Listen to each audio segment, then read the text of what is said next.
അസ്സലാമു അലൈക്കും. ഈ വിശുദ്ധ റമളാനിൽ ബുദ്ധിമുട്ട് പ്രയാസങ്ങളെല്ലാം മാറാനും നമുക്ക് പാപമോചനം ലഭിക്കാനും സ്വർഗത്തിലെത്താനും ഈ അമലുകൾ ചെയ്യുക. ദുആക്ക് ഉത്തരമുള്ള ദിനരാത്രികളാണ് കടന്നു പോയിക്കൊണ്ടിരിക്കുന്നത്. ധാരാളം ആഗ്രഹങ്ങളും വിഷമങ്ങളും സങ്കടങ്ങളും ഉള്ളവരാണ് നമ്മളിൽ പലവരും.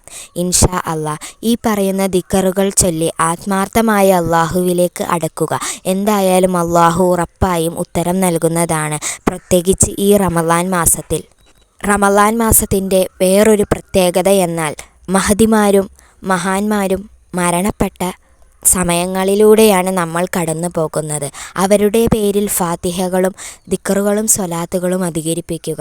ഇൻഷാ അല്ലാ നമുക്ക് എല്ലാവർക്കും അള്ളാഹു അർഹമായ പ്രതിഫലം നൽകുന്നതാണ്. വീടില്ലാത്തവർ, മക്കളില്ലാത്തവർ, മക്കളെക്കൊണ്ട് ബുദ്ധിമുട്ടുള്ളവർ, എങ്ങനെയുള്ള എല്ലാ പ്രയാസങ്ങളും അകലാൻ ഈ പറയുന്ന ദിക്റുകൾ അധികരിപ്പിക്കുക.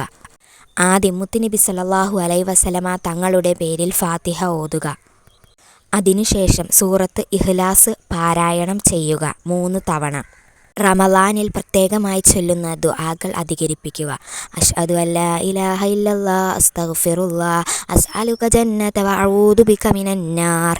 അശ്ഹദു അല്ലാ ഇലാഹ ഇല്ലല്ലാഹ് അസ്തഗ്ഫിറുല്ലാഹ് അസ്അലുക ജന്നത വഅഊദു ബിക മിനന്നാർ. അശ്ഹദു അല്ലാ ഇലാഹ ഇല്ലല്ലാഹ് അസ്തഗ്ഫിറുല്ലാഹ് അസ്അലുക ജന്നത വഅഊദു ബിക മിനന്നാർ. اللهم اغفر لي ذنوبي يا رب العالمين. اللهم اغفر لي ذنوبي يا رب العالمين. اللهم اغفر لي ذنوبي يا رب العالمين. حسبنا الله ونعم الوكيل، نعم المولى ونعم النصير. حسبنا الله ونعم الوكيل، نعم المولى ونعم النصير. حسبنا الله ونعم الوكيل، نعم المولى ونعم النصير.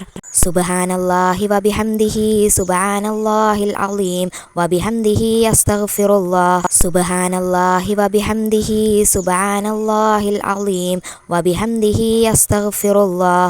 سبحان الله وبحمده سبحان الله العظيم وبحمده أستغفر الله. اللهم صل على النور وأهله. اللهم صل على النور وأهله. اللهم صل على النور وأهله. اللهم صل على النور وأهله.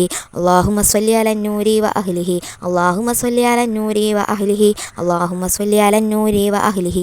أستغفر الله العظيم أستغفر الله العظيم أستغفر الله العظيم. صلى الله على محمد صلى الله عليه وسلم. صلى الله على محمد صلى الله عليه وسلم. صلى الله على محمد صلى الله عليه وسلم. ഇൻഷാ അല്ലാ ഇതെല്ലാം ആത്മാർത്ഥമായി ചൊല്ലി അള്ളാഹുവിനോട് ചോദിക്കുക. നിങ്ങളുടെ പ്രയാസങ്ങൾ ബുദ്ധിമുട്ടുകൾ എല്ലാം അള്ളാഹു കാണുന്നവനാണ്, കേൾക്കുന്നവനാണ്. അവനിക്ക് പരിഹരിക്കാൻ കഴിയാത്തതായി ഒന്നും തന്നെയില്ല. നമ്മുടെ പ്രവാസികൾക്ക് വേണ്ടി ദുആയിൽ ഉൾപ്പെടുത്താൻ നിങ്ങൾ മറക്കരുത്. ഇൻഷാ അല്ലാ നമ്മുടെ മനസ്സിലുള്ള മുറാദുകൾ അള്ളാഹു ഹാസിലാക്കി തരട്ടെ. അസ്സലാമു അലൈക്കും.